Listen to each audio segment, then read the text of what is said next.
belt class once a week. He still likes to do that. Really? Oh, that's cool. Yeah. How old is your dad now? My dad is 78. Oh, that's incredible. Yeah. I'm always asking that question when I know somebody's getting up there, but they're still involved in martial arts because Yeah, no, it's cool to see that he's not slowing down. how many replaced joints does he have? he definitely has some fixes. His major issue is his back. He still has wear and tear on that guy, but if it's outside the back, he's doing pretty good. Yeah. And how about yourself? You got a few droid parts yourself? No, I have no fake parts yet. Oh my gosh, how lucky are you? Rocky's got more than I do. He's got hip and all kinds of stuff on the place. He told me just a couple weeks ago, he said, the younger you are, when your doctor says it's time, go ahead and do it. I was like, what? He goes, no, man, it's the best decision I ever made.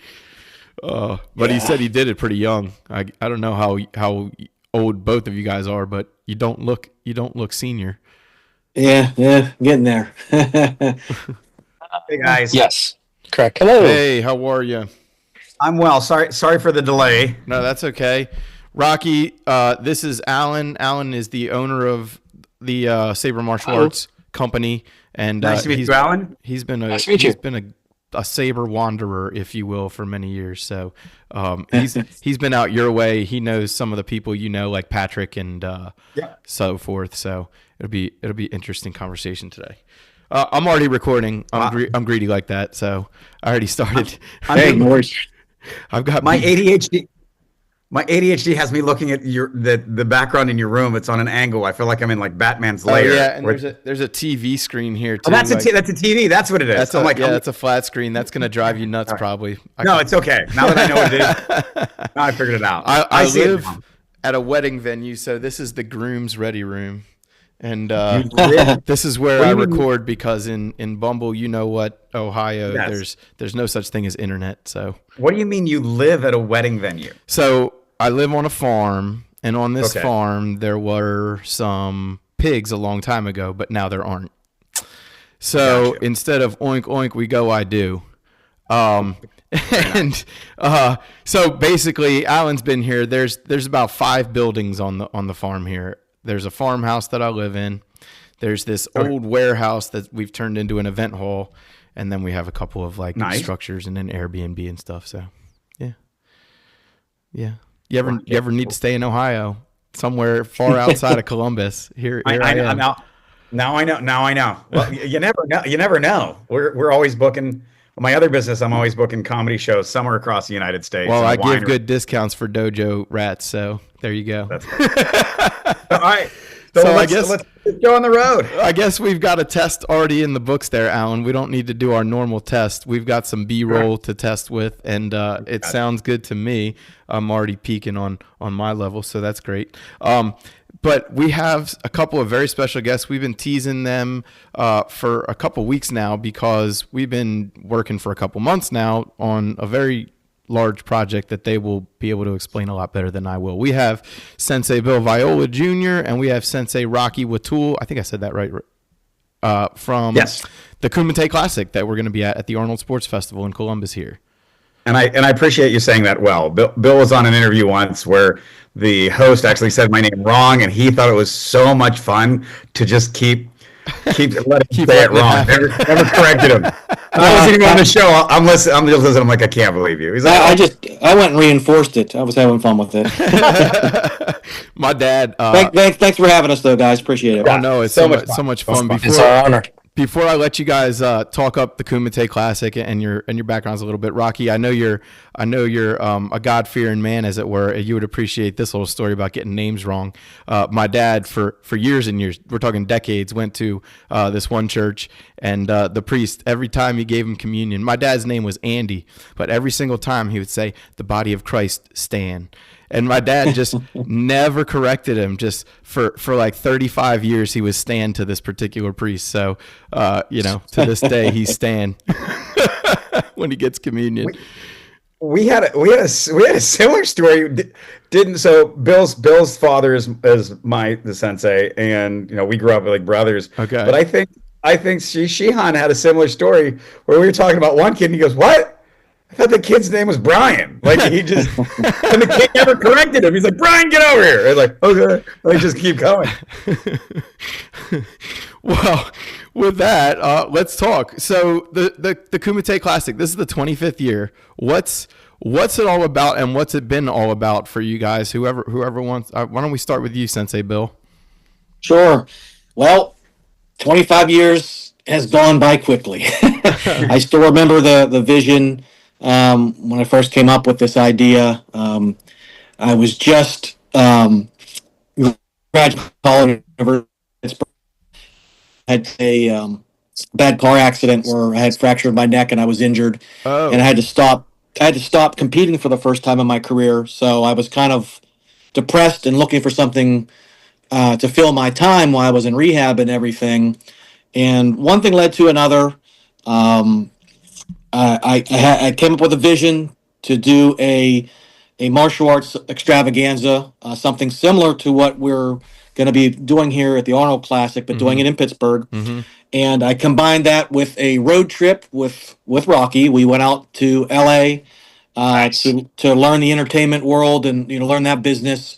A year later, my company was founded. I had a lot of experience with production and just working with that industry, and I wanted to bring that to my event. And I launched the first Kumite later that year in 2000, and 20 year broken. And what we are is we've always been a multidisciplinary. I call it an event because it's not a tournament. It's an event where anyone everyone who's been involved in the martial arts has graced our been underneath our umbrella over the years, and I'm proud of what that is expanded to. But basically, it started with its core events of martial arts, and then we expanded into every element of fitness and strongman, powerlifting, anything that's more of a I want to call fringe sports. So it's outside of like baseball, basketball, soccer. We encompassed all the other sports and bought and combined them into one super show. And as the years went by, we added more and more and more and more. And now we're taking the show on the road to Columbus to join the inspiration. Arnold, because they're the largest world. One of my events when you said like the fringe events is one of our good friends, one of our black belts, after an accident ended up in a wheelchair, but he is a world-class CrossFit athlete in a wheelchair, as well as it's murder ball. Oh, yes. Rugby. Quad rugby. We've done everything from roller skating to quad rugby to ping pong to fencing. I've done it all. Awesome. We featured it all. It's a lot of fun. But at the core is combat sports. The core has always been combat sports. Yeah. But I like to bring the flair of other things into the fold and have fun with it.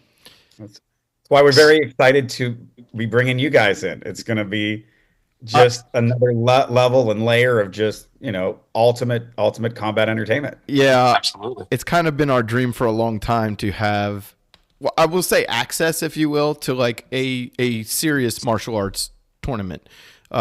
And Alan has been doing the Wushu Nationals a couple years now, right? At least 2 or 3 years now, right, Alan?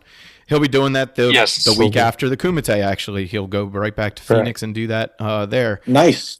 But it's like, this is like a different level because, like you said, just the access of the Arnold itself, to use that word again, is really incredible. And I've only been in Ohio 4 years now. I'd never even realized how big this event Oh, okay. is. So, yeah, I mean, if you're from Ohio, it's like Ohio State football and the Arnold. That's exactly right. That's what they're known for. That's exactly right. And, I mean, the caliber of athletes that the Kumite brings in and the Waco Nationals that we're bringing in, I mean, it's going to put you right there with the elite of our sport. Plus putting Arnold on your resume and being part of the definitely very of things. It's a very exciting thing for us. We're very honored. We appreciate it very much. But at the same time, like, what is wrong with you guys taking a chance on us? That's our MO. Someone had to take a chance on me, 25 years ago to come to an event that was brand new. We're just returning the favor. That's what it's all about. When you get with like-minded people, people that are in it for the betterment of the sport and just what we're doing. I could tell you guys are passionate about what you do. I mean, that's end of the day, that's who we want to work with. Passionate people that really want to make some difference in what they're doing and stepping it up. Not just there's too many rinky-dink events out there where people are just concerned with making a quick buck. Like this is more about a show and doing things the right way and promoting your art at the highest level. And I think that's from all my dealings with you thus far and with Rocky speaks so highly of you guys. That's what you are. You're professionals, and that's why Not necessarily taking a chance. I don't want to say that you guys are a sure thing, but like I see what you guys are doing. Like I've researched. I see the product that you guys are doing on your other events. That it's successful. I mean, we've taken a chance. Like we had arm wrestling, and we took a chance with. I think we had tug of war one year. Like there's certain things. Alan, that stuff is right up your alley, isn't it? Like what is this? Well, I laughed the other day. Somebody asked me, like, what kind of events do you do at your big super shows? And I said, well, had we started like 3 years ago, if that would have been our first year, would have had the slap fighting. Yeah. But I get on the socials and I'm on Instagram and I see one of them. Next thing you know, an hour and 15 of my life is gone. Or I'm just watching these girls slap each other in the face. Yeah. And one guy slap his face, his whole head explode. Just like, we would have done that. So you guys might not know this prior to listening to this episode, but you might. Sensei Rocky is also a stand-up comedian, and he is a pretty rich guy. Let me tell you, he does have some lines. Let's calm down with the rich part. Like, listen, I don't need people emailing me for loans. Like no, rich like a caramel chocolate bar, not rich like not rich like the Monopoly man. So let's talk a little more about just like the kind of your guys' martial arts legacy and what led to like the Kumite being sort of a multi-martial art event as opposed to like a karate tournament or a kung fu event. Like what made it? So, I mean, again, this year is a full circle year. You're coming in where things have just really all come together. So like I said earlier, the inspiration to doing the Kumite was these he and other of our students competed for years in the 90s. Seeing what Arnold was doing in Columbus was in its infancy. It was nothing like what it is today, this massive, event that it's grown into. It was more on a scale that was impressive, but not to the heights that we are in modern times. But we saw the potential of like, wow, this is so incredible. There's no reason with my experience, promotional experience, martial arts experience, there's no reason I can't do this in Pittsburgh. That was the inspiration. And like I said, being in martial arts since I could walk, and my dad was a promoter, a world-renowned promoter prior to me, was kind of in the DNA to take on something like this. And when my injury came, it forced me to have time to think and do something different. And so it all just kind of came together. But the word kumite means to fight. And so like my whole idea was I'm fighting for something new. I'm fighting for, all the things that people say you can't do. I'm a fighter. I loved fighting. Kumite was my favorite aspect of martial arts. I loved to fight. So yeah, you had a pretty mean sidekick. The name Kumite was just, the name Kumite was just born out of that, of like just fighting for what you want, fighting for success, fighting for, anything. So that's like a battle cry. And it was born from that. It was just opportunity met, the right time. And that's where it all came from. Simple as that. And I get to be Bill's page Bill and I've been friends best friends since we were 11. At 9, he actually kicked the crap out of me at a birthday party where we ended up in a little scuffle. But from that became a strong friendship. But I get the page, and Bill's downplaying a little bit of what the Arnold was. Like we know what it was, but it can be not came in 97. We came back in 98. They were doing these $10,000 championships for these martial arts demonstration teams.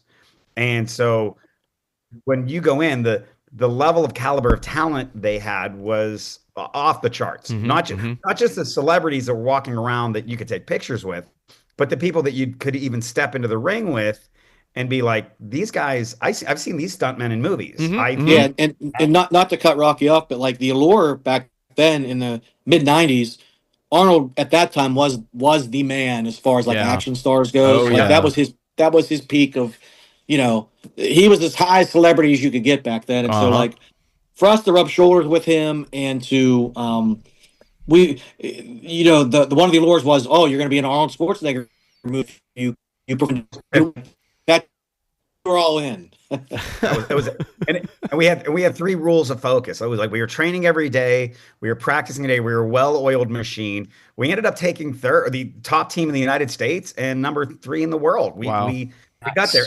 and Bill gave me 3 rules. He's like, practicing every day, focused every day. And when we meet Arnold, you do not do an Arnold Schwarzenegger impersonation. Because he was on stage with us. He's like, you guys are really good. I like what you're doing. I'm like shaking. I'm like, don't do it.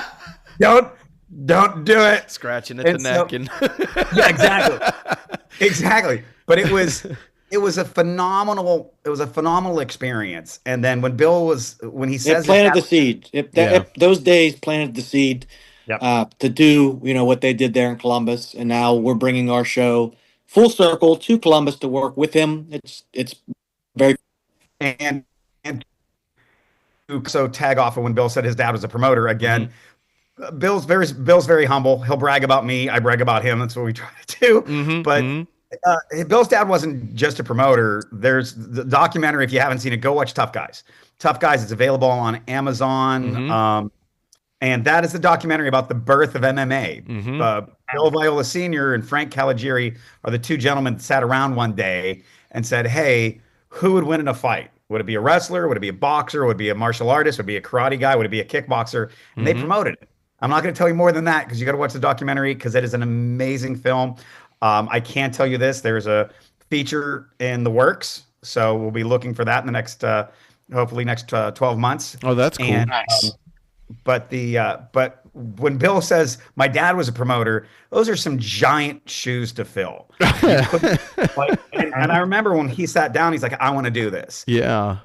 1 year professional fights and a couple of amateur fights in the cage that led up to it. And it was nothing less than what you would see on ESPN or something live from Vegas. So we've always kept that caliber of what we do. Nothing fizzles. To say the least. Well, it's flattering then that you would even let us near you. So no pressure. Pressure, guy. We're excited. I mean, I'll tell you what, we're excited. Alan knows all this gray hair in the front here. That's brand new since I started talking to you guys and planning for this. But at the same time, we're very yours. I'm confused. Well, yeah. Alan's had that gray bit in his beard since he was like 10, I think. Alan looks really just looks menacing. He does look menacing. Except for the smile. I was the guy everybody picked a fight with. People look at Bill, they're like, look at these pipsqueaks. Alan is the kind of guy who laughs maniacally while you're swinging swords at him. So he's very, very invested in the whole Valhalla aspect of this. Have you ever got the line, Alan? Like, we compete. Our weapon of choice is the bow, and we spin that sucker around pretty well and pretty fast. And I've had people look at me, and I'm wondering if you've ever got this, where they see you move, and they're like, "I would never mess with you if you had a pull cue in your hand." Like that's. So, I've had people look at me, go, "Hey, can we just down some beers and go down to the bowling alley and just?" Right. They've got pool tables. Let's see what happens. I'm like, no, no. What's funny is like a lot of people say that once they see me like hold a sword and just like kind of assume a stance or anything like that. Oh, everything that you did before this was a facade. The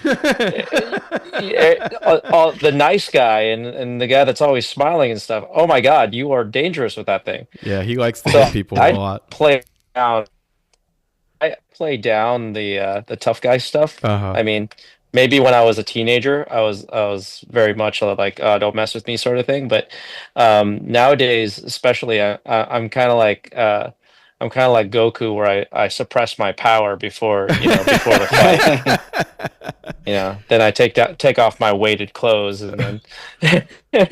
So all of us, on that note, all of us have some competition experience. I know Bill and Rocky, you guys have probably, I would say you have the most as far as like actual fighting, karate fighting, if you will, point fighting, open hand, continuous, all the stuff, right? Bill and I both made USAKF team in 90. It was 98. It was the year before his accident. And then traditional karate has watered. I call it a far cry from what it once was. You ever watch combat karate? That's what it's before we birthed and exploded. The Kumite as a karate tournament. Bill's first thing that he said, "Hey, let's bring a boxing ring in. I want to do some other stuff, but we're gonna put an exhibition fight for all you traditional K1 fighters." And there was 5 guys. He's like, "I got 2 guys coming down from Canada." He's like, "They're kata guys. They don't really know. They're not good." And it was because none of us have ever seen the fight traditionally before. Right. And Keith Weston was one of these guys. And Keith is a phenomenal fighter. He's a phenomenal kata expert. And Keith put my nose in the back of the head. And I'm looking at him like, exhibition. And I'm getting in there and battling. And that was the first time out of, oh my gosh, how many years? 30-some years that I fouled out fight. And Bill comes out. He's like, I think I'm only down 1 point. He's like, "Yeah, you're swaying because you're out." And I'm like, "I got this." He's like, "No." And then he's like, "Where are you?" I'm like, "I'm in a karate tournament." "No, what? Where?" "I'm Bill's karate tournament." Like, I trained myself to answer. "Where are you?" "I'm in the ring." "No." And he goes, I don't think you should go on. "I'm Batman." And I said, right. You're done. You're done. So we competed in that world. Bill, I was honored to actually come out of retirement this year. Bill coached a giant team, and I was honored to be one of his, students again at the World Games in Portugal for the WKC, and came back with some cool titles. And it's been in our blood. Like that's, and then on the street side of things, I definitely between I see in the fighter in your younger days, in your teenage days. Yeah, basically. Yeah. It was more about beating the other guy than it was self-enlightenment. Of course. So, what did you used to call me in our younger days? What, like? There's a laundry list of things there, bud. You have to learn more. Joe Pesci. That he's like you're like Joe Pesci. He's like, you go to 0 to, are you what? Me? Like there's just no. Rocky has that short temper like Pesci, that short Italian temper like Pesci. Well, you got 3 Italians and a Filipino on here. I'm sure there's enough temper to go around. Oh yeah. So your dad was both of your guys' sensei growing up, I assume, which my dad was my teacher for many years. So he was a fighter. Right. Now, do you enjoy coaching more? Do you miss the fight days? Do you miss putting the bottom of your foot on people's nose? What's up with that? So for me, early on, I would say I missed it a lot. But since I've had children, and now both my daughter and son compete, way more rewarding to see them win or do things at an earlier age that I could do, hands down. Yeah. Like, I know there's some people that flip the other way, but like seeing me be able to pass on, from generation to generation, from my dad to me to them, and they continue to do it at a high level, and they're having fun doing it. That's what it's all about to me. So yeah, my coaching and sensei experience has far overshadowed like my love of competition. And believe me, I loved competing. I hated I hated losing more than than liking winning. It's that mentality back then. But now, just a different side. And Rocky's the same. He has kids. He can see himself and his children when they compete. I think it's the same. It's just definitely rewarding. It's when I had somebody come up to me at a tournament and they were watching my son do weapons, and they're like, it's like going back in time. Yeah, He, yeah. he's like, "Look at you." And then for us, Bill's daughter Gabby and my son Remington, my oldest, they got their black belt in the same test, and Oh, that's it super was the cool. same. It was the same. We flew back to Pittsburgh to test, and I Yeah, actually tested for my. pretty special to have your kids, your best friend, have your kids together, Yep. to achieve Mhm. that milestone together. Yeah, we've done some pretty rare, cool things that are just like you said, part of a legacy, part of a tradition, and Yeah. that's all you really can do is just leave a strong legacy. And Yes. that was the same testing season where one day was our first degree test, and I went back for my fourth degree. And when Bill's dad was giving out the certificates in our gong ceremony, call it, um, they're a very solid man. Not too many people have ever seen him choke up or tear up, but he's looking at his granddaughter and my son and me, and like you could see it. And somebody looked at me like you broke him. What would you do? You broke. But that, I mean, that's in our dojo and a lot of good traditional dojos. It's a family. Yeah. It's Right. Yeah. it helps put the food on the table. I'm not going to lie, but to get paid to do what you love, much like if somebody was to say, when you were a kid, stop playing with your lightsaber. What are you going to do with that? Like, there's no Jedis. Like, Right. Says I'm you. trying yeah. There are Jedis. Come to Columbus Right. on February 28th. You'll find out. Exactly. Yeah, exactly. And while you're at it, compete in some traditional kata. That's what I've been trying to get some of the people that we're involved with too. I've been telling them, like, you guys need to just sign up for anything, because we have a lot of people who've done taekwondo, they've done jujitsu or whatever the case is. It's like there's something for all you guys at this. And even some of my students. Go ahead. No, I'm saying that's the beauty of it for sure. Like whether you're Chinese martial arts, Korean martial arts, Japanese martial arts, Okinawan, it doesn't matter. There are divisions and categories for you, so it really is truly an open event, and we welcome people, to do so. We're not, tied up with. There's so much politics within martial arts, with different affiliations, this, that, and the other. We welcome everyone.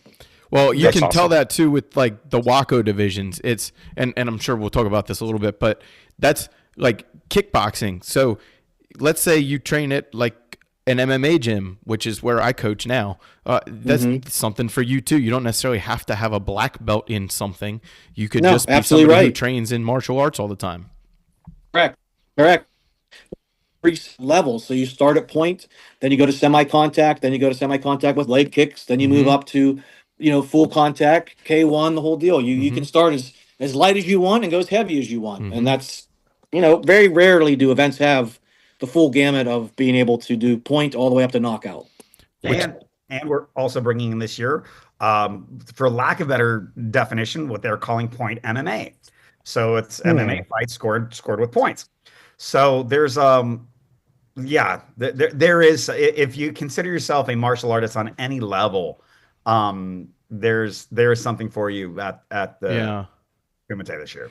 And I told some of my students I have a few who are doing the Saber stuff, and then I have a few Kung Fu students and MMA students, and they've never done like a tournament or anything like that before. Some of them are like, I don't know, I think I want to compete. I'm like, well, at the very least, you're already going to be there for the one thing. You should go watch some of these other things. If you don't sign up for them, you should go watch the things you're interested in, because next year, you set the laundry list and you start competing for everything you want to compete in. But at least it gives you an idea of what the real competition looks like, because if you've never been to an actual martial arts tournament, even like a local one, you just have no idea what you're in for as far as point fighting or everybody thinks it's the Karate Kid. It's and not. Now for Kai, they're like, oh, we got to go to the Sekai Taikai, or what is it? What the second is like? I don't know what the writers said. I think they're like, we call this what should we call this main tournament? And somebody's like, Sekai. So that was perfect. We call it that. Like, I don't think you can be complete without it. It doesn't have to be your life or anything, but all martial artists should get in there and compete one way or another, just to understand that there's different people out there, different styles, different abilities. You just got to do it to really complete, be part of your journey. And I know Alan said you're on you Ohio too, Alan? No, I'm actually from Arizona. Okay. Do you know Sengao? Sengao? That He sounds familiar, but I'm not he's sure a if you're... he's a wushu practitioner. He's who is Okay. heading up my wushu, not wushu, but Oh, cool. all levels of Chinese It competition just at says at the Chinese when you excellent. sign up on the Kumite, right? It just says Chinese Yeah. It divisions, I just think. says Chinese martial arts, got- but Oh, everything cool. from wushu to push hands, everything is Yep. listed there that you can do. We've That's got awesome. Wushu, we've got what's the other Schwa Jiao is in there. there was when we started breaking down the divisions, there was almost like 300. Yes. Like, oh my goodness! Yeah. Like, I'm like, how do we? And then there's the northern and southern, and Yeah. so, Yeah. Yeah, that sounds so familiar. I was so excited when we got the divisions for, like, we didn't have green saber versus red saber, like that together. Like, okay, we can work with that. So, If if you've got some Chinese martial artists, throw them in there. yeah. Yep. Yeah. Oh, I saw Schwa Jiao and San Xiao, and my current boss competed in those for years. Scott Shealy, he's K1 kickboxer as well, and so he was just the other day. He took out the bow, off the rack. He hasn't used the staff in years, and he's hitting these stances that are just making me drool, and I'm like, damn it, that's what a lifetime of martial arts does for you, let me tell you. Absolutely. But it's very clear that that's kind of what you're trying to build, is like this lifetime legacy through this 25th anniversary, obviously. But like that, it blows my mind. I've been to many tournaments, like the Amerikick Nationals. I did the Capital Classics for years, Battle of Atlanta, all that stuff, and all great tournaments. This is right on that world class level where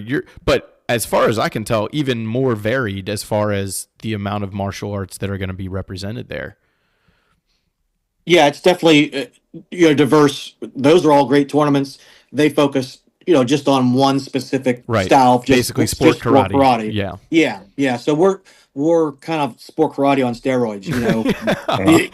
We have that, but it's just so much more.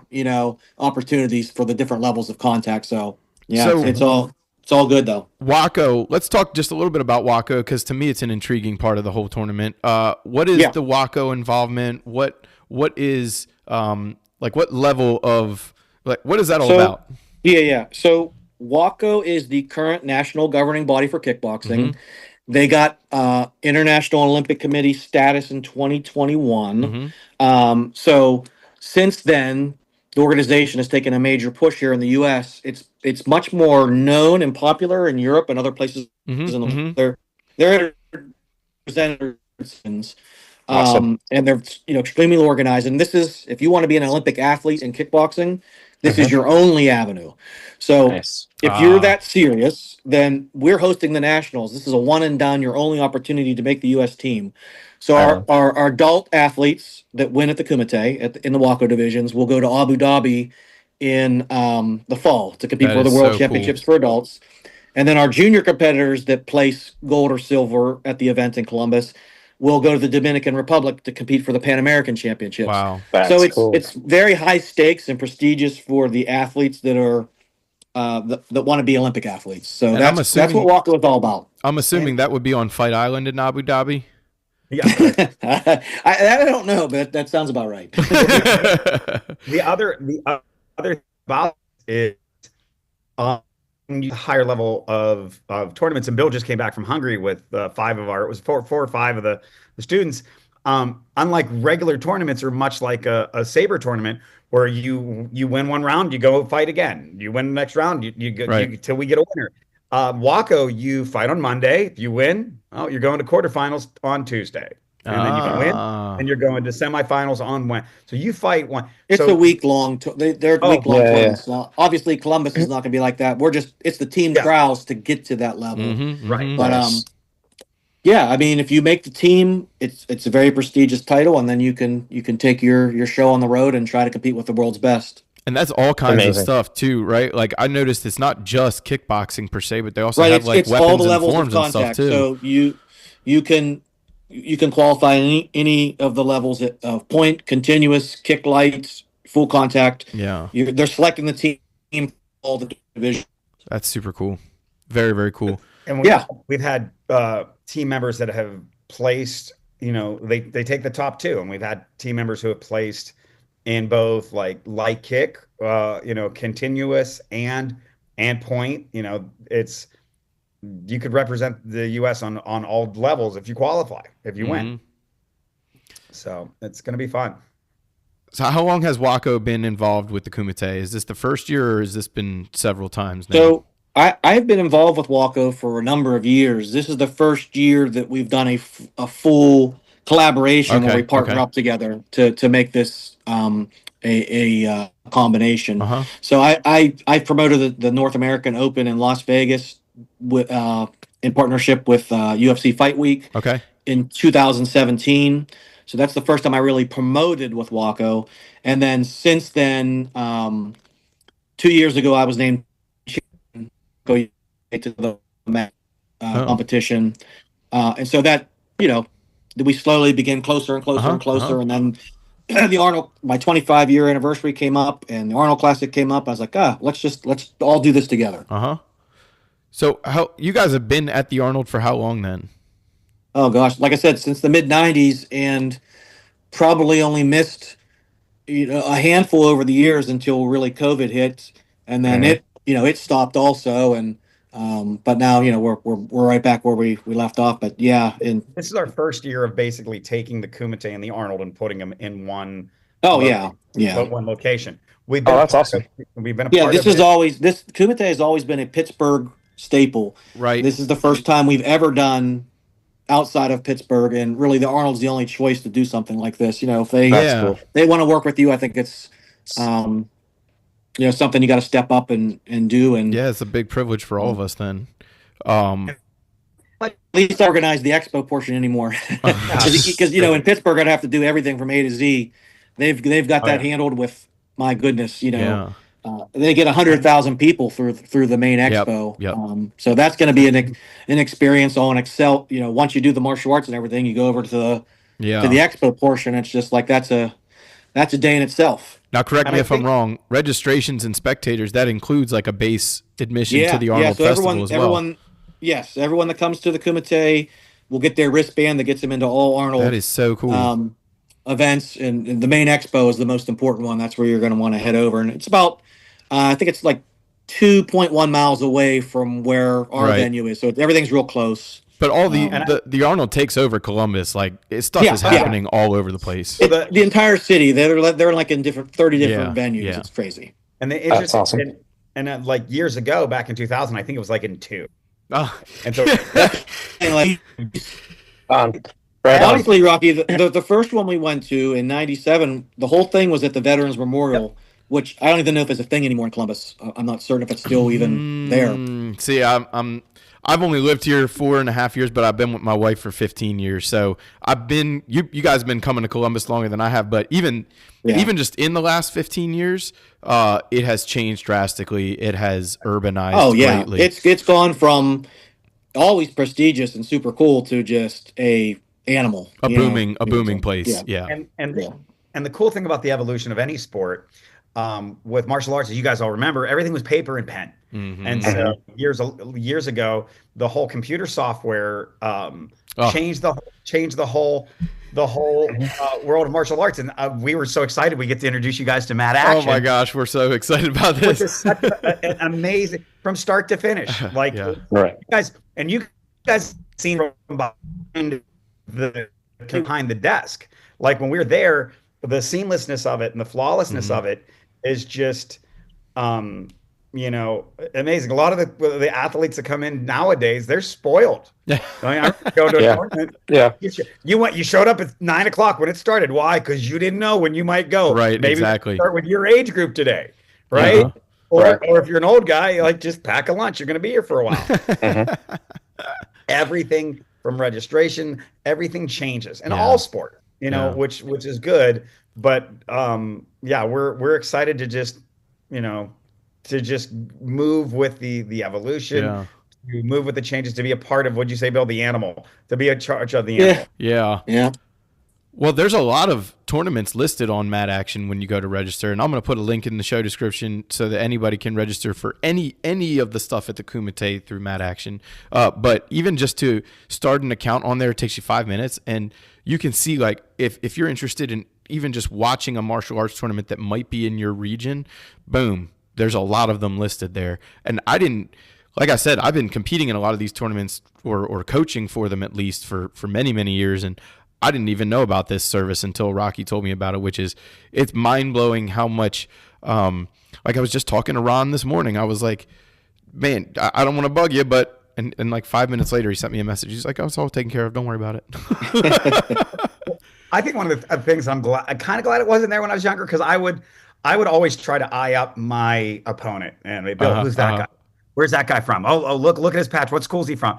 Like the thing with Mad Action, you could actually take somebody's name, load it in. It'll show you their wins and losses. It tracks it.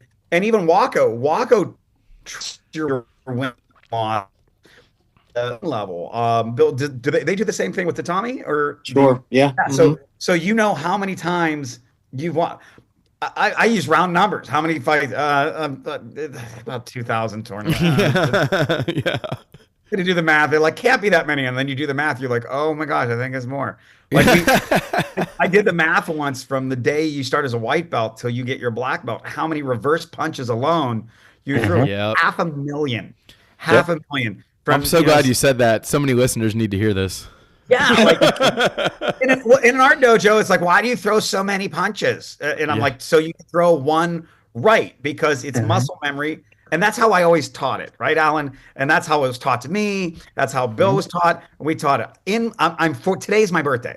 I'm 47. Oh yeah, happy birthday! I said that to you privately, but that's okay. But I'm going to tell you right now. Do you know why we do 1,000? Because when I have to demonstrate, I got that. One hook kick, pay attention, because you ain't eat again. I do one. I'll smack my son in the face with my foot just to keep him honest and keep everybody listening. I hope they don't watch this podcast, because there's not another one following that like that. That's true. The body's like, I need to take a nap. Like that was, like I would survive Wako. Like what I got all my fighting out today. We're gonna do it tomorrow. So you guys, you probably get fulfilled through that competitive edge. You probably get fulfilled in a big way through watching all these competitors go through your product and your brainchild, basically your baby. So I'm gonna start, and Bill's gonna chime in more. Bill just posted on our Facebook page a brother-sister combination kata doing synchronized traditional kata. All right. Did people? Can I say who it is, Bill? Because I didn't know if you were doing a contest. No. That's Colby Northcutt, that's Raymond Daniels' wife. Oh yeah, and her brother Sage Northcutt's sister. She fought for one championship. Yeah, exactly. So that's just one, and coming across our stage has been Raymond Daniels. Current champion Bailey Murphy. Like, these guys are phenomenal. That's just I saw Ross Levine on there, the karate combat champion, just retired last year. Good, great guy too. By the way, Ross is a phenomenal guy. He's interacted with us privately through social. He's just a great champion. Let me tell you. Yeah. We've got to see a lot of great, amazing champions. For years, we partnered with Kurt Angle. Kurt Angle was one of our top. He did the Teen Challenge, and we got to know Kurt and watch his. When I see him, I'm like, I'm going to stop complaining about. Kurt will most likely stop by the Kumite to say hello to everyone. I can't advertise it, but I've worked with him for over his manager the other day, and he's going to try to get over and see everyone at the event. So it'll be cool. Oh, we'll have to give him a lightsaber. See if he wants to. Yeah, whack me around a little. He's doing a lot of marketing for USA Wrestling for the 2028 LA Olympics. Oh, yeah. Since we are also an Olympic group pushing kickboxing, I'm trying to work some USA Wrestling / USA kickboxing stuff. Well, and there's a lot of bleed over with MMA. There's a ton of USA Wrestling and kickboxing bleed over. Of course, so it's a perfect that's scenario. Super cool. And Alan loves pro wrestling. big pro wrestling fan. So Cool. Yes. Bill's son Will and you would just be kindred spirits like that. Wonderful. They came out to one of the tournaments here in Pittsburgh, and he opens up one of the suitcases, and it's just wrestlers. There's nothing. Yeah. Carry on. Yeah. Wrestlers. And he's He's my of the bloodline. That's his. He likes the Usos. But we've had There it is. so we've had a lot of great personalities come through, athletes. Sean Kanan, otherwise known as Mike Barnes from Cobra Kai, he graced our stage a couple years, and that was before the reboot of Cobra Kai. Was long before, awesome. And he was just a great humble dude, and he's actually a martial artist from. Bill, what's the exact city? He's from. Well, we talked about earlier. Sean Kanan, who is, Mike Barnes. He trained at Demra School in Newcastle, PA. Yep. That's what we talked about earlier. Okay. So he's a product of the Pittsburgh area before he went to LA, and I think he got his start on General Hospital. Okay. But yeah, he was a student of Demra's here in Newcastle. Okay. See, I'm from the Philly area, so. We share a lot in common, so I'm only a Fairweather Flyers fan, though. Well, it was more, even Cynthia Rothrock, who ends up. She's from Wilmington. Yep. And she cut her. She used to live in Pittsburgh, though. Yep, and she cut her teeth at Bill's tournaments. And okay. Pittsburgh championships. So these are people that we've known for years. So when we throw an event. It's like a reunion. Yeah. It's like a homecoming, and it is so awesome. We're hoping to make at least a little bit friends with you guys when we meet you finally in a month here. And I know I want to be sensitive of your time there, Sensei Bill, but we got a couple minutes here.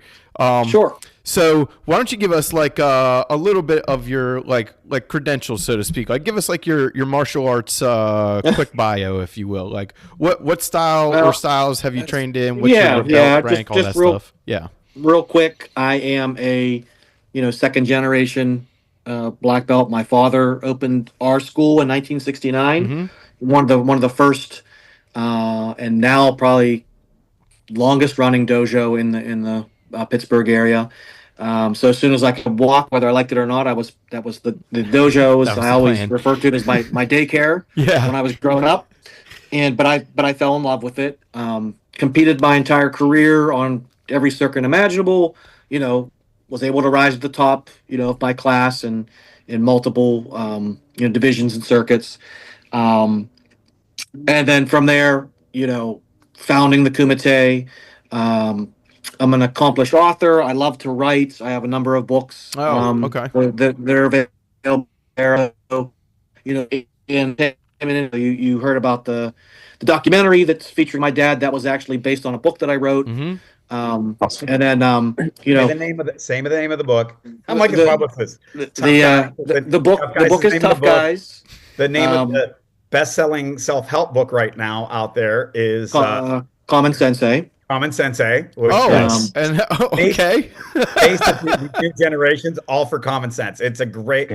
Everyone in life needs a common sensei. I like that. So I've dabbled in a lot of different things, but the documentary film project really was cool because it's difficult to get things mainstream, and it ran for a year and a half on Showtime, which is about as big as you can get for documentaries. Yeah.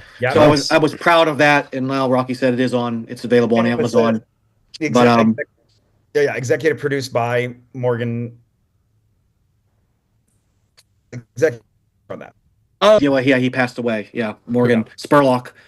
He was one of our executive producers, and he passed away. He was best known for Super Size Me, that doc back in the day.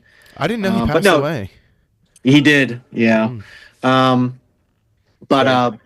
everything comes back to martial arts, whether it's a book I wrote, whether it's a tournament that I competed in, or whether it's my event. I'm just a lifelong martial artist, and that's really what it's about. Shotokan is is the base that my dad's taught, and we carry that on today. And you do Amazing. probably you don't really survive these days if you don't hybridize a little bit. But of course, like being that my dad, literally co-created the sport of MMA. Yeah. We are cross trainers. We take what works from a lot of different systems and puts it into our style. Yeah. We call ourselves Shotokan, but it's way more than that because that's just the way my dad taught us. American karate, if you will, man. There's so many different flavors of it, and it's becoming such a strong legacy that American, and not just karate, but like American martial arts is kind of its own. Yeah. We were mixing martial arts before we knew what that was, or before that term, was ever popularized in the 90s. Yeah. I once used the metaphor that it's like a carpenter who has all DeWalt or Makita or Milwaukee, whatever it is. His dad said, "You're going to start learning on old school Amish type the screwdriver that goes like this." You learn your fundamentals. You learn how wood works. Yeah. You learn how you build something properly. So that when you're using power tools or something that's more efficient, right, and has changed or evolved, you still have the core. You know why. The respect for what came before. And again, being on the outside, watching people who they would instantly give me a level of respect because of the Shotokan that I learned through and being here. My dojo's in LA. That's our second main dojo. I was going to ask you next. Out of our home is in LA. And when people go, where do you get your rankings from? And it's like, well, Bill Viola Jr. is my direct sensei right now, but Shihan Bill Viola still gives me all my ranks. And it's interesting because you'll hear people that you don't know across the country, and they're like, "Oh, Billy Viola, man, what a great competitor! Oh, he was so much fun to watch compete, fighting kata." And I know we're edited, so I'm just going to give the edited version. But I've when I tell people that Shihan, I had one guy go, "Bill Viola, that's a bad MF right there," and that's not what he said. And I heard another guy go, "Oh, when you show up ringside and you saw Bill Viola was at a ring, you knew somebody was getting a broken nose that day." And like, it makes good, not breaking nose, but like it's a legitimacy. Like sometimes you'll out a chain martial art, or I talk to somebody, I'm like, "Oh, your kid does karate or something. Where at?" And they say it, and you're like, "Oh, that's nice." Like you don't know what to say. Right. It's like somebody, say, "Oh, I do lightsaber fighting." Oh, what do you have? "Oh, I have this chopstick." You're like, "Oh, it's not the same." Like poke. Like so. Yeah. So because we're sort of like super nerdy, and we also we like to know these types of things. What are your guys' highest ranks? Good Rock. Sorry, I was actually texting my wife. I'm currently a 4th degree. Okay. And so testing for my I think Bill just told me he's for 5th degree in our style you have to write a thesis. Yep. Which is easy for some, hard for others. And so I've dabbled in some capoeira in my younger days. Not so much anymore. Body doesn't work that way. Pretty proficient in weapons. Yeah. We got a lot of our stuff through IKKF, Demer. And Shotokan's not known for weapons, so it's kind of like pick things up as you go. Same with Kempo. Yep. And then Bill, similar journey. I'm a 7th Dan in Shotokan karate. My father is a 9th, and same. A lot of Japanese jiu-jitsu, a lot of boxing experience, just all that kind of stuff. But my official rank is in Shotokan, even though we're a hybrid type dojo. But I like to respect that initial rank. I don't know if it's a Shotokan tradition or what it is. But one of my senseis, and Alan and I have talked about this a little bit before. She had said she has black belts in at least 2 different styles, but she only wears the Kenpo black belt when she's promoting other Kenpo black belts. Otherwise, she always wears her Shotokan rank because that's the first black belt she earned. And she always said that she was taught that you always wear the rank of the first style you like the highest rank of the first style you learned. Is that I something think you that's guys have ever definitely. heard?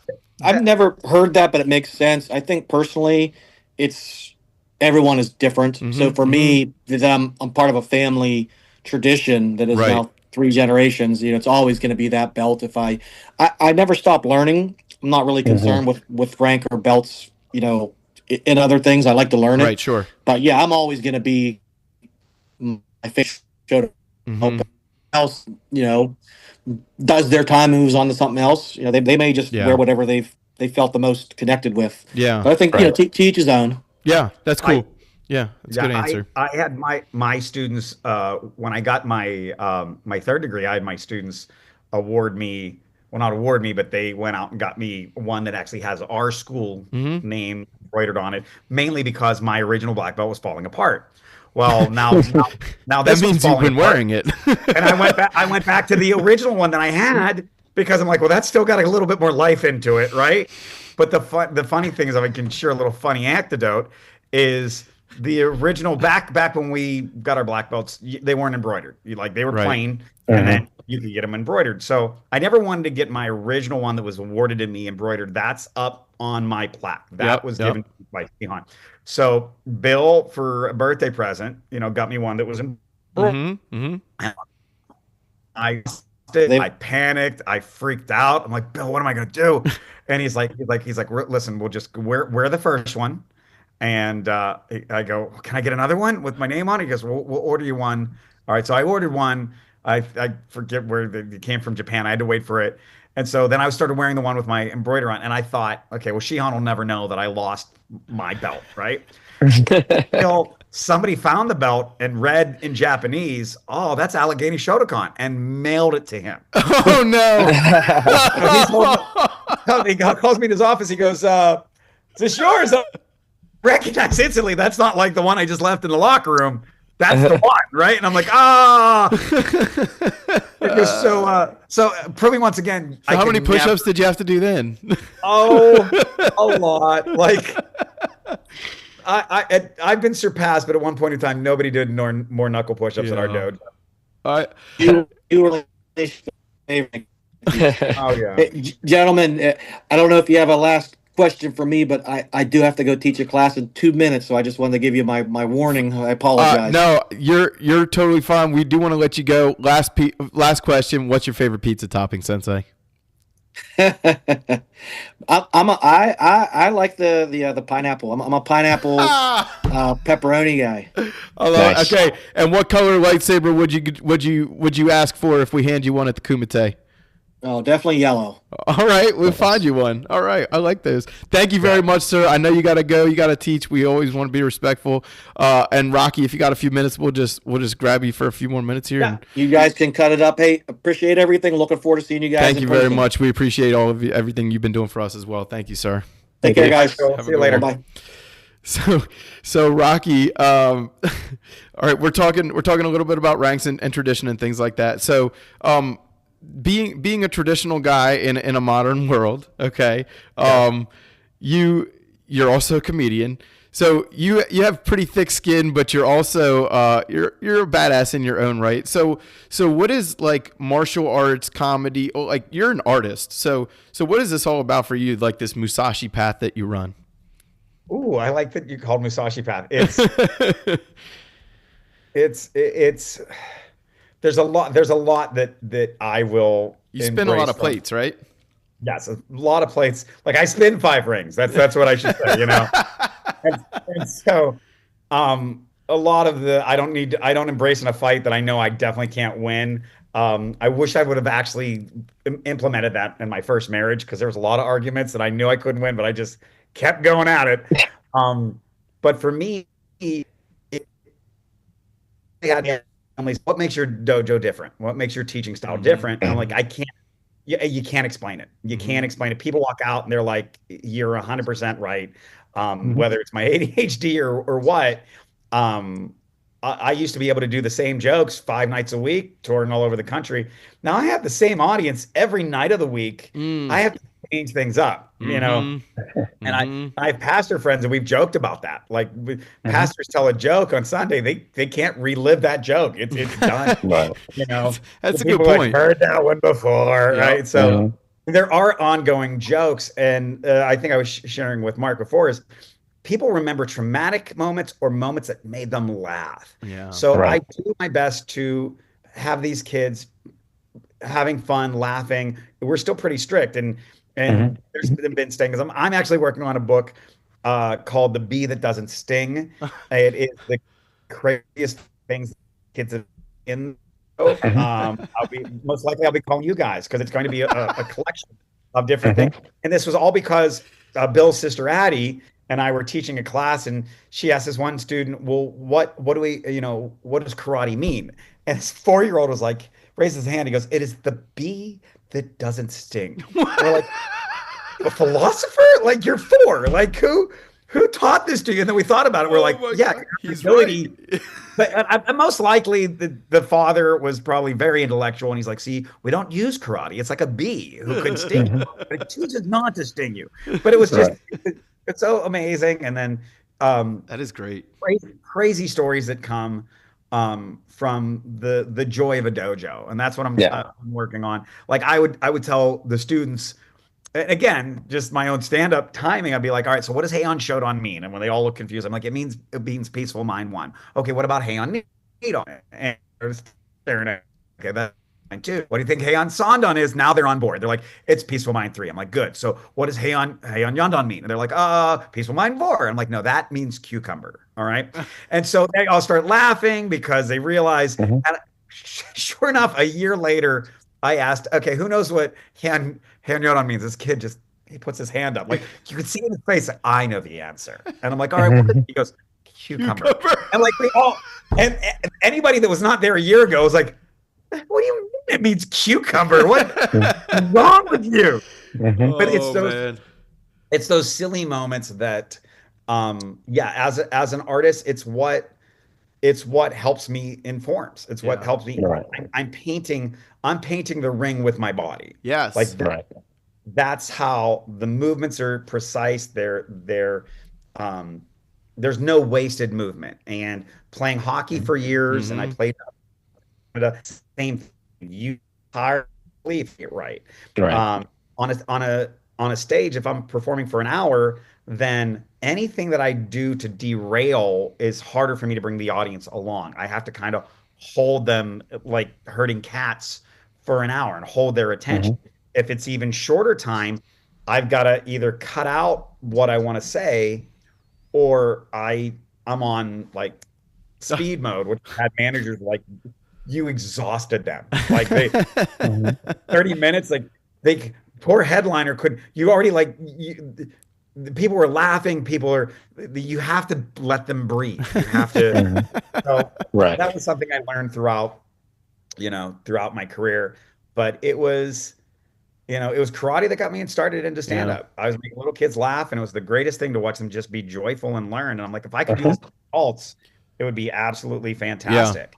And so to be a kid that never grew up, like that's and get paid for it. It's just so much fun. I mostly teach kids now. It's about half and half actually, but I would say I get the biggest kick out of teaching the kids these days, and I still get a kick out of when the parents will chuckle from up above in the balcony, or they're paying a lot more attention than you think they are, But my mom always said like, well, your karate experience, because karate is probably the first activity I ever did in life. And she always say like, man, it's helped you so much with so many other things. Like, when you play the saxophone, you knew how to practice already and stuff like that. Alan, I know your mom was your karate or your martial arts teacher growing up initially, right? No, she just whooped your ass, right? Fuel. Yeah, basically just put fuel on the fire. I don't know if you could tell when you said that, I instantly, my shoulders came up because I've got several Asian moms in my dojo, and I see how strict they are with their kids. And I instantly, if it was kung fu, I instantly envisioned your mom as your Sifu, and I'm like, oh, I want to give him a hug. Like, Well, I appreciate kind of, that. what kind of, So she actually did Shotokan when she was in oh, Japan. oh, even worse. That's just, And then when we got here, we lived in a small town, so all we could find was Taekwondo. So she was like, "All right, good enough." And she basically, I went through that. I went through like one or two belt tests, and then she's like, "All right, get out. We have to find somebody somewhere we gotta else." find someone. Okay. Not that it was a bad school. It just wasn't a traditional way of teaching. Not the way that she learned. And then when I came to Phoenix for college, I went to school through. Uh, oh wow, I haven't thought about this for a while. I actually had a modeling gig, and I found out about the kung fu school This is through the news to modeling me. gig, and then six Go months on. later, yeah, 6 months later, I walked in the doors with my friend who was 350 pounds or something like that. And he did like a big muscle bound dude that was going to go to the Navy. He was going to be a SEAL, you know. And my teacher was like, all right, you guys want to start today? We're running a special because there was always a special, right? Um, and uh, he and my friend was just like, so you guys do this 1 inch punch thing? He's like, yeah, no worries. Let me show you something. I'm not really going to do a whole lot. And my teacher put his hand against his chest, and he hit him, and it was about 20 feet from the door to the office to the bench on the other side of the hall. You saw the 50 dude. I saw him go from the There. the door to the wall and sit down on the bench. And he sat down. He with a big smile on his face. Then my teacher was like, "Yeah, we do something like that." And I was like, "Where do I sign?" I, I had, I don't, I mean, to bring it up, I did one class because one of Mhm, my black belts that came over, she trained in Shotokan. Uh-huh. mhm. She trained with Benny Urquidez, his Oh brother yeah. Alfred. Okay. Yeah. And so, but she also had 3 levels of accomplishment, which I know they're not belts in Kung Fu. Well, and Benny Yeah, Urquidez had a Kempo black belt as well, I believe. Correct. Benny mhm. had but she had three Kung Oh Fu wow. Yeah. black equivalent black Sometimes, ring. yeah. Nowadays there's sashes, Yeah, and so Sash. So she had three. there's But different like levels of junior, senior sort Right. of. she was she opened my mind to a lot of the things. She was the one who really brought me into the understanding of the White Crane and Wing Chun influence in Shotokan, which Mhm, I will teach, I will show. I get a lot of traditional JKA guys that train with Nishiyama out here in California, and then when I start, and they're like, their heads explode. They're like, oh my gosh, because I consider myself to be like a Rosetta Stone of martial arts. Like, oh, you learned Taekwondo? Here, let's show you how that connects to to mhm, Shotokan. Yeah. But I mhm, always ask them, I go, so imagine going back in time and telling Nishiyama or Nakayama or Oshima or any Okazaki or any of these guys that this all came from, Kung Fu. And they're all like, mhm. oh, no. Like, no, you'd never, their head explodes. You're right. That's just how it was. But I lasted one class in my Wing Chun class, because I wanted to learn all the Chinese or the and work. And I forget what it was, but it was basically like, this is ta and the punch is da. And I'm like, ta-da! Like, she's like, and she You just looked at just me and I'm, you couldn't help yourself. nope. And then there was another move that was, she's like, this is Fook. I'm like, I'm out, done, thank you. I can't. And she's like, you have Yeah. to keep serious. I'm like, I can't get serious. But it was, yeah, no, and Bill's dad was like my father. Like, it really, he did a speech once. He said, I spent more time at their house than Bill did, because every time my parents would just drop me off and Bill wasn't there, he was over with his mom's, and so it was really much a family. So that's when you were saying I envisioned Angie, my longest family at the dojo. I've had them there for almost 9 years. Archer got his black belt. Congratulations if Archer watches this. Archer Jangi did great, but his mom, so tough as nails. So she said her kid Andrew and I, because I have no clue what she's saying. And the first time you did this, it sounded like she said, "Will I tie?" I'm like, "Are you going to do laundry? What's the will I tie?" Looked at me and we just laughed back and forth. But she was the one that explained on why Asians achieve higher levels. She goes, because it's grade school. Like A Hmm. means average, and B means Hmm. below average, and C means can't eat Oh. dinner. Yeah, and Hmm. then yeah, C's can't eat dinner. D means don't come home. F means find your family. And so she Hmm. in tears, but like Alan's like, yeah, I got that. That's Oh exactly. yeah, yeah. He's not even a little phased, actually. No, not Yeah. at all. Absolutely Yeah. not at all. And so yeah, that and it's been Oh fun. yeah. About Well, I how mean, my mom didn't teach me a lot of martial arts, but the discipline was there, Yeah. right? So like, if I came home with a C, oh yeah, I'm gonna deal with go. But she put But you in martial yeah, arts. That is, she gave you yeah, the gift, as it were, of that discipline, yes. of that I- structure, of she that knowledge. she again she planted the seed, Yeah. fueled the fire, and then that's part of why that it's just part of my life, right? So like here I am. I started officially training when I was 8, Yeah. and here I am 44 going, yeah, that was That's a while good ago. idea. Yeah. I So Bill's dad said, I want you to come and train. I That's want what you to I come was going train. to ask you. How did you get started? So the story was we were at a birthday party. I was no lie, Mm-hmm. and here's a kid on a travel team. Like Mm-hmm. I'm at 8 years old, I'm already playing with kids 12 and 13. Mm-hmm. And so mhm. I'm this tough hockey player because I'm 8 years old, running into people, Right. knocking them Sure. down. Yeah. Like you're tough, right? You'd shoot a puck at me. I played goalie for Yeah. a A while. hockey player with an ego? You don't say.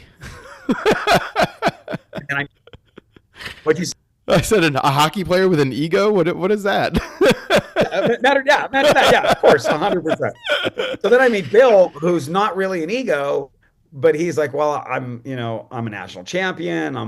So I'm like enamored, right? Yeah. Yeah. Here's a here's a kid my age who's doing all the things that, I seen the Karate Kid. Oh my gosh, it's awesome. So I'm like, oh, so you're like a black belt. And he's like, well, I'm a brown belt because in Shotokan back then, there was nobody No getting black junior belts. black belts. Yep. We didn't even have junior black Right. belts. Yeah. Mhm. And so Bill, I think, got his black belt at like 15. That was pretty young It back then. was very, and that was like Yeah. unheard of, Yeah. right? Very young. And so, but Bill was training since he was 2, so Mm-hmm. it was understandable. But that being said, as soon as he told me he was a brown belt, I'm like, let's go, right? We end up squaring off in like the alley of snowing outside, and I end up getting my face stuffed into like snowbank, and then Oh no.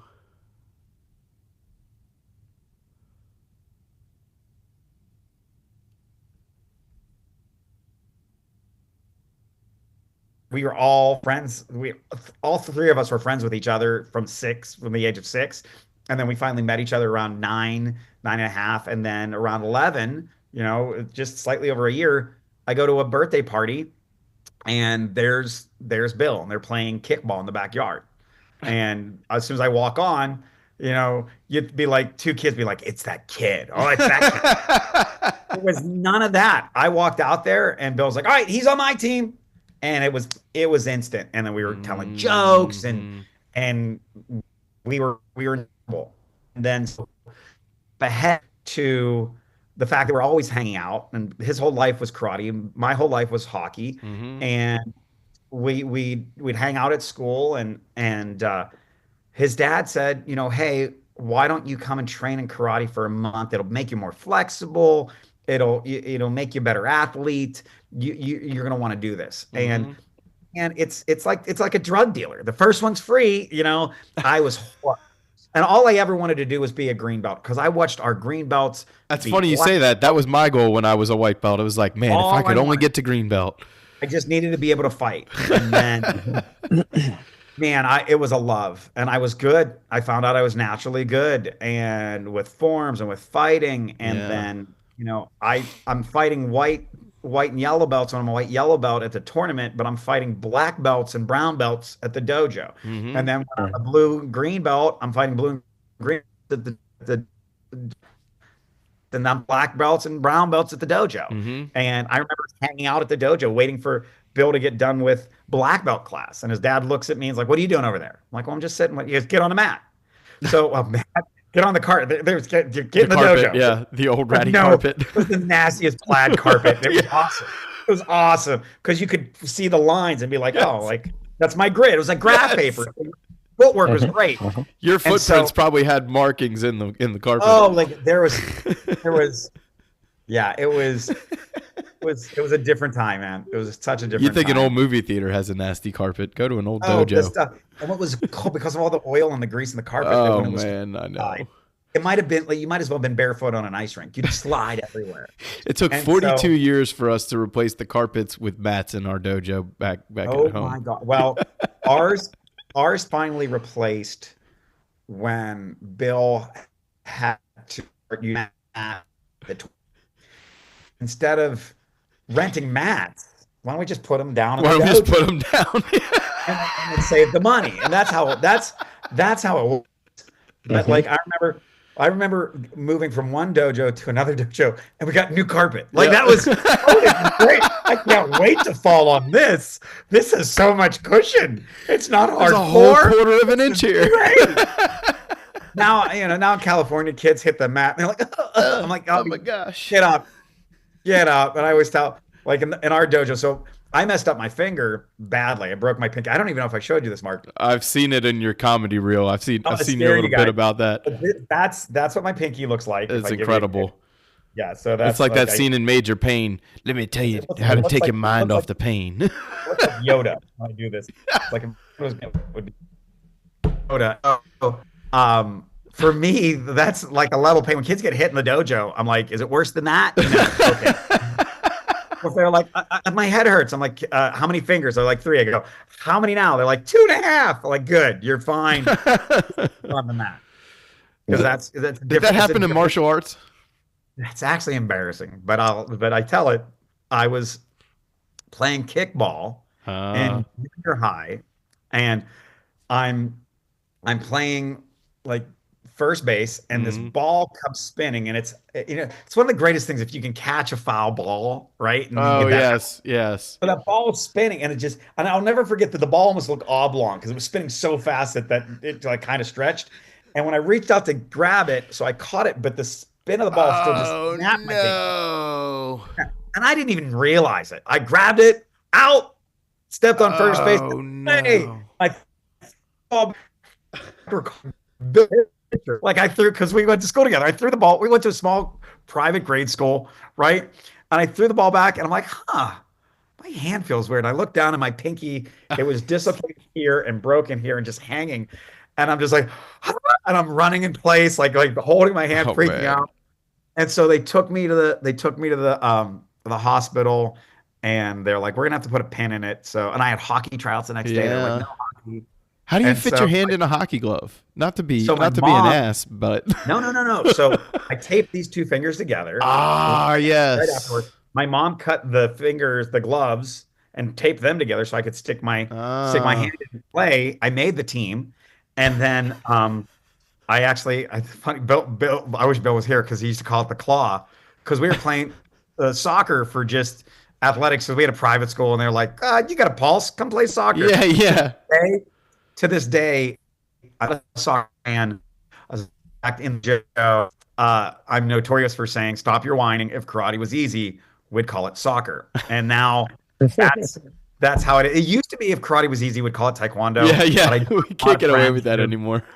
Yeah, a lot of friends who actually have now some decent quality taekwondo schools. Yes.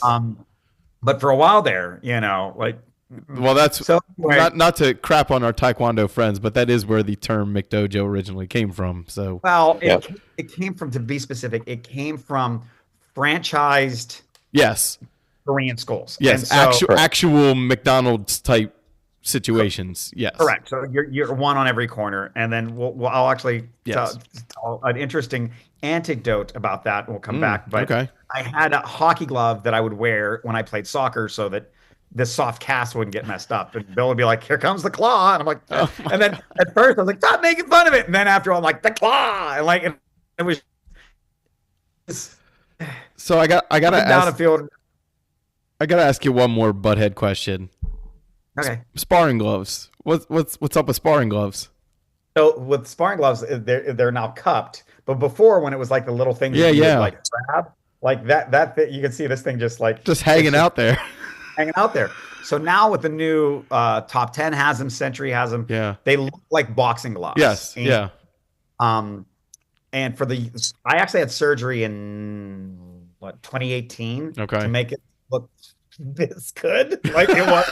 For anybody who's not, like, I don't know if we're going to release the video or not, but for anybody who's just listening, like his fingers, like his pinky fingers, like 45 degrees off to the side. 45 degrees. It used to be 90. It used to be straight 90. It was let's see if I can find the picture of it, because it was horrible. And but I used to be able to make a fist. Like I could make a fist when I it would yeah. It was like the scene in Rocky. He's like, hey, you want to see that magic trick? Yeah, boom. Right? That's how it was. Now, because they did the surgery, it won't bend as much. It's like that's what I get right there. So, but you can fit that inside of a boxing glove pretty well. Yeah, I can still fit inside the boxing glove. Hey, I'm still in the interview. Can I call you later? All right. Bill's like, you still on? I'm like, yeah, I'm still on. Because I got to show you guys this. This is a picture that will haunt people's dreams. It's really, like Alan looks very concerned. Like he's like, because our viewers. That's how I usually look. The 3 viewers. So that is what it looked like. Oh snap! Literal the better snap! Part of oh it, my gosh! Years. Yeah, so that's straight 90-degree angle. That is a 90-degree angle. That is a corner. And I finally had a doctor, because I had many doctors were like, "Well, fuse it so it'll be straight." And I'm like, "I can't. I'm not from England. I'm not going to." Yeah. And I had another doctor like, "We're just going to cut it off." And I'm like, "No, like that's your answer." Like, and I was like, check my urologist, make sure they don't have the same last name, because like, oh, you got kidney stones? Oh, we'll just cut it off. You'll be fine. You won't feel any pain. Right. Like, none of that, please. So you live and learn. You live and learn. But I'll tell you the interesting anecdote. So in traditional karate, it's not hard pressed to find. You're not touching a black belt for 5 years. Yeah. Right. It's long, and I've told people training in Shotokan, Alan. Shotokan's like the Harvard of martial arts. Like when you hear Shotokan, you're like, oh yeah, you didn't get that in a year and a half. Like that was a full on. But a lot of Taekwondo schools, they get their black belt 2 years, 3 years. Right. And I've talked about lost beginning. It's the beginning stage. I'm like, well, so it's a purple belt, but it's the beginning, right? It's so. It's just I couldn't wrap my head until somebody explained it to me. When all of our martial arts come to the United States through military occupation, we all know that. But in Korea, these guys came in already trained, so they're walking in that dojo or the dojang in Korea, already at the rank of what you would see as a intermediate, like a green. Oh yeah. Right. So they already know fundamentals. They already know how to move. They and now we're teaching them how to enhance that so they would progress quickly. Plus, the second side of that is the somniums, the instructors over in Korea wanted to get the GIs out of their dojo as fast as they could. And because a lot of the spoiled Americans, all they wanted was that black belt. That black belt, yeah. Right. So then they come back to the United States and they're going to duplicate the training that they heard. Or that they will try my black belt in 2 years. You can get your black belt in 2 years. All you got to do is work hard and hit these marks. And so that's what it was. And so it's interesting that's when a mistake is made, depending on how it's made, it continues. For instance, in Shotokan lore, Gojishio Sho and Gojishio Dai are almost identical except for the way the movements flow. One's more a softer motion, one's done in cat stance. But apparently Kanazawa performed Gojishio Sho at an exhibition, but did Gojishio Dai. So he said Gojishio Sho and does Gojishio Dai. And everybody went, we've been doing it wrong. Like he is at a level that you went, oh, yeah, I've been doing it wrong. There's no way you made a mistake. There's no way you made a mistake. Yeah, so that's been the Lord. We have I've briefly told this. You might have even heard this, Rocky. We have a form in Kenpo called book set, but some people call it Panther. And the tale is that it originally comes from a Hung Gar form called Panther, which it actually looks very little like. It very little resemblance. But they say that the reason it's called book set now is that Mr. Parker, who, for anybody who doesn't know, invented or founded the American Kenpo system, would be teaching it, and people would say like, what is this one called? And he's like, I don't know, it's the one from the book, like the book on the shelf there, like go get that book. That one? Oh my god, that's awesome! It became book set. That's fantastic. Oh my god, that is.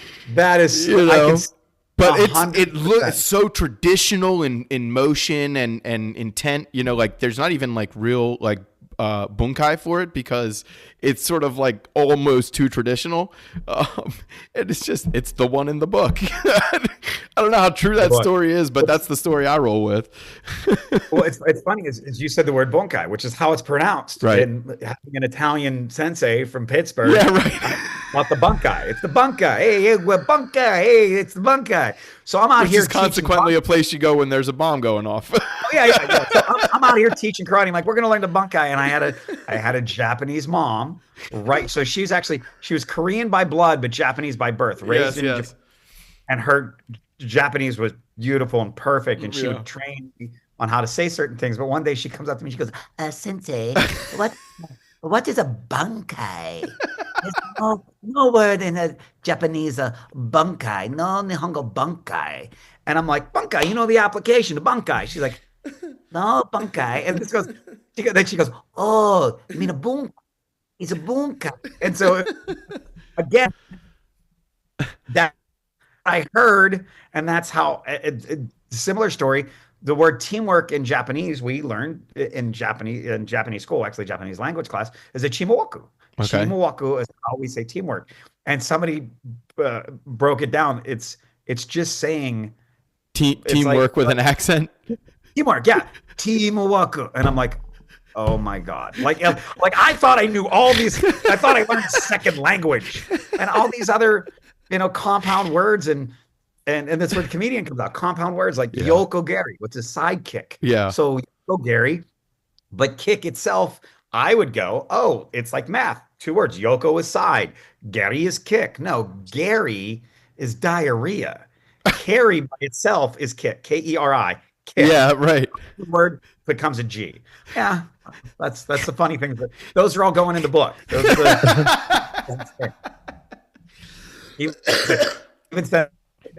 Under the of even monkeys fall from trees. So yeah. Right. So Alan, do you have anything like that? I mean, I've taught a lot of different styles and different things. The one that comes to mind is when I was teaching Tai Chi, and I would teach like the 80-year-olds, what this came from. What does this do? Why does this work? And a young lady, young like 65 Chinese, or young like actually young? Young like 85. Okay. So she Give me a second. She's like, can you stop calling every move brutal? It's Tai Chi. I was like, oh, right. Yeah, I forget. It's she's like, use if I'm that was actually much better. Effective is a much better word for this than brutal. Because Tai Chi is the most violent martial art I teach, so it's kind of one of those things. Well, there is actually, like, I had somebody come into the dojo who he trained in combat Tai Chi or forget what there's an actual word for it. And he's like, it's basically just combat Tai Chi. And I'm like, oh, okay, that's cool. And so like just implementing that, but that's funny. That's the silly things that we say and the funny. Yeah. The other one I can think of is when I was talking about leopard form when we were teaching Hung Gar, and it was like, but some people call it panther, and one of the kids was just like, but those are 2 different types of cats, and I'm like, I don't know. I teach Kung Fu. So they called it leopard when they translated it. So it might be a panther. I don't know. I wasn't there. Nor do I speak fluent Chinese of any kind. a video. I don't know if you guys have ever saw it. Go Google, look for synchronized panther eye. I don't know if you've seen this, but No. it's a guy. You'll thank me for all the listeners or the viewers. Just go look. It's the guy was on like a show over in the UK, and how does accent? He's like it's synchronized panther eye, and it's a synchronized panther eye. And Yes. he does a form to the mom and the papas. All the leaves are brown, and Yes. me explaining it is not. You go watch it. You're gonna watch it and be like, Sure. "What in the world?" Like it was just, and he was happy about it. That's the best part. Like he was excited when it was all said. Yeah. Look what I did. You're like, Right. what? Like just, Oh, so I want to be respectful of time. I know we've been on a while, but really, you guys got me rolling. So let's just quickly shift gears. Well, I mentioned before, we should give him a shout out. Patrick Tadavosian, you Sensei Rocky have also had some interaction with the Saber community at large. So yeah, just talk us through a little bit some of your experience and how you decided that we weren't total BS mongers. Well, so we went through a period of time where actually I don't know if you told Alan. So I did a class. I can't say created a style. I did a class called YodaCon, spelled YODA, because Shotokan, YodaCon, and somebody was like, "I can't believe nobody thought of that." Right? So, brilliant. And so I did this because again, I had little kids. Remy, I think, was 7 or 8 at the time. They loved it, and I found these battle sabers. Yeah. Saber Forge, I think, is where we got them from. Oh yeah. So they just beat the crap out of each other. And we went through, do we use sparring gloves? Do we use hockey gloves? We used lacrosse gloves. We're trying to figure out what. And these kids just beating the crap out of it. And it was fun. Yes. And I knew about tournaments that were starting. I'm like, I'd love to do that because I've been running since I was 15 with Bill's dad. So it just never really got off the ground because I can't teach every class. And the guy who was teaching class, he was great, but again, you gotta remember about 8 years ago, the people that are teaching, Jedi classes aren't necessarily the ones that have a car for themselves or a drive. Like, Mom, I gotta go to karate. Sensei said I have to be there. The Jedis are waiting. Mom, the meatloaf. Yeah, it was just like but it was a lot of fun. And so when I went in and I'm like, these guys are legit. I mean, you guys got to see the video. We did a live stage performance. It's very good choreography. I'm gonna try and if you don't, I might link that video in the show description here. Sure, they're totally fine. It was a lot of fun. There's tons of great. But dude, I lost Mark. It's a pleasure. I'd love to come back anytime. Yeah, I appreciate your time. I appreciate all the help you've given us. Obviously, I've said that like 900 times a day, but I mean it every time. And we're to say we're excited is beyond what we actually are. But to be truthful, like we said earlier, you're taking a chance, and I appreciate you taking that chance with us. Hey, but listen, you're dealing with 2 Italians from the East Coast. If it doesn't work. Yeah, what can I tell you? Hey, this my people too. Pressure. So no pressure. I was born with Atlantic salt in my veins. So no, you guys have a good.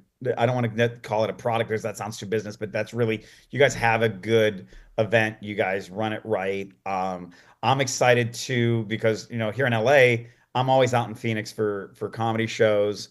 For the people that are listening in the Phoenix area, USA is out of that area, and Randy is one of my agents who books me all over. So okay, it's a shameless plug. And if you, I'm sure you've got all on the podcast descriptions. You're gonna have the website, the Kumite Classic. Yes, I'll have the Mat Action registration up there for the Kumite, and I also will put a link for your dojo, please. Zanchin Shotokan. Yep, and you can also send them to rockyw.com because nobody can spell Whatule. Yes. But Rocky W, that's for personal appearances, and if you wouldn't mind shouting out, because we didn't get a chance to ask him, if you wouldn't mind shouting out Sensei Viola School as well in the Pittsburgh area. So that's Viola Shotokan Karate or Allegheny Shotokan. The original dojo was and still is Allegheny Shotokan. Okay. is Viola Shotokan. It's his dad's style, and that's what we teach as well. Okay. And it's yeah, Cool. it's been fun. Alan's back.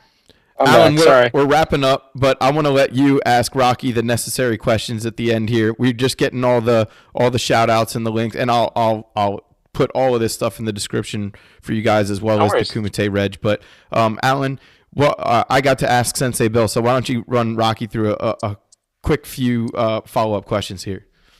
Sure. Well, we'll get Mark's favorite question out of the way. So, favorite pizza topping. So I'm weird. I like ham, pineapple, banana peppers, and anchovies. That's my. That sounds so good. Anchovies, my favorite pizza topping. Favorite. Oh, it's just so good. A mix of everything, and I get that because nobody will touch my pizza. That's the other thing. Nice. It's like a pig ate a fish and then a pineapple, and I ate that fish. I ate that pig. Like a yeah. Great. Second one was going to be favorite lightsaber color or color that you would want your lightsaber to be. So, favorite lightsaber color would be yellow as well, because we're black and gold. And I actually done the little nerd research myself. That is it the yellow is the color of protectors. Is that Sentinels? The Sentinels, which are like the jack of all trades, if you will, of the Jedi world. That was the second most intriguing thing I learned about the colors of lightsabers. The first was the fact that apparently purple wasn't I wouldn't say a real thing, but it became popular when Samuel Jackson was like, if I'm going to be a Jedi, I want my own color. Yeah. And they're like, yeah, it's your purple. Like that was.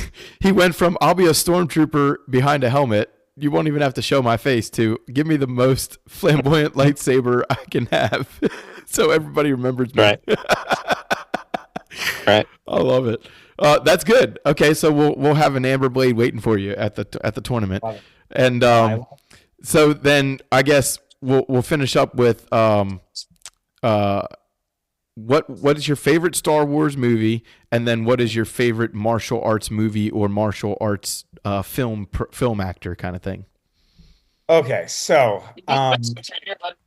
great. So favorite Star Wars movie, or whatever it happens to be. I could probably go back and watch The Mandalorian 100 times. Mm-hmm. That and the Darksaber. The fact that yes, the Darksaber is a katana. So I'm it's like, a katana. yes! It's pretty cool. Yeah. There it is. I love that. The original Star Wars, like the first one, how to count to 10 and George Lucas, which is 4, 6, 3, 7, 8, 9. So boy, that's not my job. I can't take credit for that, but that was great. But for that first one, even though Yoda wasn't in it, that's still it's what started everything. Is Yoda your favorite character? Mike, now, the Han Solo, the smuggler, yes, my favorite character. But now, looking back on it and seeing my life, Yoda's my favorite character. I understand. I hobble, I limp, and then for like short bursts, I beat the crap out of somebody. Just nice. Give me a cane. That's how I feel. Like bah, bah, bah. Yeah, all right. I'm gonna be in my office if anybody needs me. It's just. And as I get older, I start to talk like Yoda, where I'm just, everything's backwards and out of order. Everything, Saber, I must. So then your favorite martial arts movie or series or actor or personality? I love Cobra Kai. Actually, the Mark Sussman is a great friend of mine, does the voiceover work for it, and he was Billy Zabka's, and still is Billy Zabka's best friend. Okay. So I get a lot of insider on the show. It's a great show. Growing up, Big Trouble Little China was the favorite. Oh yeah. Phil and I would quote that constantly. Still the best movie. But the absolute best martial arts movie of all time, I'm ready, is The Last Dragon. It's the absolute. Show enough. And the funny thing is, Bill and I used to say, like, when we started getting listening into rap when we were younger, like, why does Show Enough look like Busta Rhymes? Why does Busta Rhymes look like Show Enough? And then when he came out with the song, if you really want to put your hands where my eyes can see, and he dressed up in the music video like Busta Rhymes. We Yeah. were like we were just all excited. But like that's like we could quote every line from that movie. Oh man. But I mean, I put on any martial arts film and I'm excited. I Like know it. I get that vibe from you. Phenomenal. Like every movie's got its that one moment, that one. Like, for me, Ip Man's when the kid comes riding in with the tricycle. He's like, "Mom said, would you beat this guy up before you break it?" And he just goes. I love that scene. In Enter the Dragon, when Bruce Lee gets the guy out onto the boat and he goes out and he goes, "What are you doing?" He goes, "This is the art of fighting without fighting." Fantastic. All these, great lines. And I think it's not a great martial arts movie, but Jean-Claude Van Damme, where he's supposed to play his own brother, and he's like, "Never in my life would I wear pink silk underwear." That was like, she's class. Is that double? Is that in double take? Double take. That was double impact. I think. Double impact. That's right. Double impact. Here's a resume pad finder. Bill and I both had a very, very, very, very, very, very short moment in the movie Sudden Death. Okay. Jean-Claude, original. Okay. I can't even remember if you blink, you'd miss us. That we're all excited. I'm Mario. We're gonna be. You're in it. You're in a crowd, and where's Waldo kind of thing. Exactly. Well, I'll be looking for it now. Yeah, I know. I was smart enough to wear a New York Rangers turtleneck because everybody else would be wearing Penguins or Blackhawks. So I did it specifically so you could find me in the crowd. I was gonna say, did your relatives disown you when they found out? No, it's just Rangers Penguins isn't a huge rivalry the same way as Rangers and Flyers are not friends. So.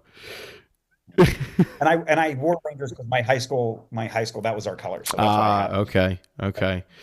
Well, a man after my own heart, a hockey man, a karate man, a Saber nerd, as it were. We really appreciate you coming on and talking up the Kumite, letting us be with you at this awesome event. And giving us access to all the cool stuff that you have access to with Mat Action and all this. I can't say enough. Very thankful. Alan, anything you want to add to that glaze that I just laid on Sensei's donut?